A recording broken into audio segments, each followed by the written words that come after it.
Gipasabot ni Attorney Fe Marie Dicen Tagle, General Manager sa Noricco nga ang dugay na nga isyu sa system loss dili masulbad pinaagi lamang sa pagbag-o sa regulasyon. Matud pa ni General Manager Tagle nga ang tinuod nga solusyon mao ang pag-amendar sa balaod.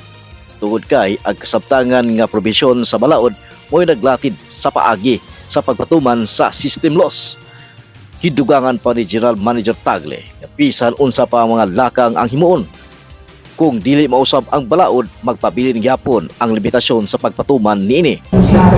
Nakamoy balaod karon. So, our response is, he must be talking about changing the regulation affecting system loss.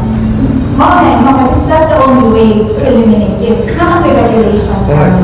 In short, bottom line, the law has to be amended. Yes. Kaya haron, mawala ang system loss. Kaya kung hindi na i-amend ang law, useless gyapon ang island no, hindi yun makuha system law. That's what we want to disseminate, help you disseminate to the public. Yes, sir. Because isod man kayo, mingon siya, nakamuti mo yung di pwede.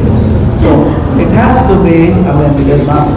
Ano na panawagan si General Manager sa Noricco nga si Attorney Tagle nga ang system loss nga nakita sa electric bill sa mga konsumidor dili basta-basta matangtang tungod kay kini kitugutan ubos sa kasabtangang regulasyon.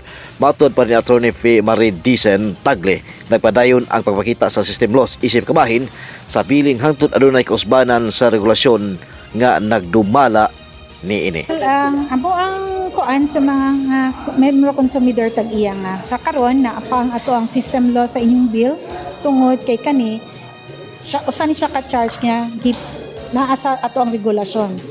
So naa na sa inyong bill tugod sa regulasyon. Kung naay kausbanan ing maong regulasyon, amo pong pakita po sa maong bill ang kausbanan nga mahitabo anang maong regulasyon na. So while the system loss is allowed as a charge in the electric bill, that will continue on to be present in your electric bill. It will only change when there's a change of regulation. We will wait for it kung unsa man gani na siya and then we will abide by it. Nanawagan si Attorney Tagle sa publiko ug sa lokal nga media sa Negros Oriental ug ang publiko aron husto nga masabtan ang isyu ug mapalapad ang kahibalo nga ang pagmindar sa balaod mo'y giisip nilang dugay na nga solusyon sa maong problema. Alang sa Aksyon Balita News Update lang gyapon si Action Man Ronly maing adlaw kanatong tanan. Aksyon Balita! Walay bugong-bugong mubulgar sa kamatuuran sa kanginan.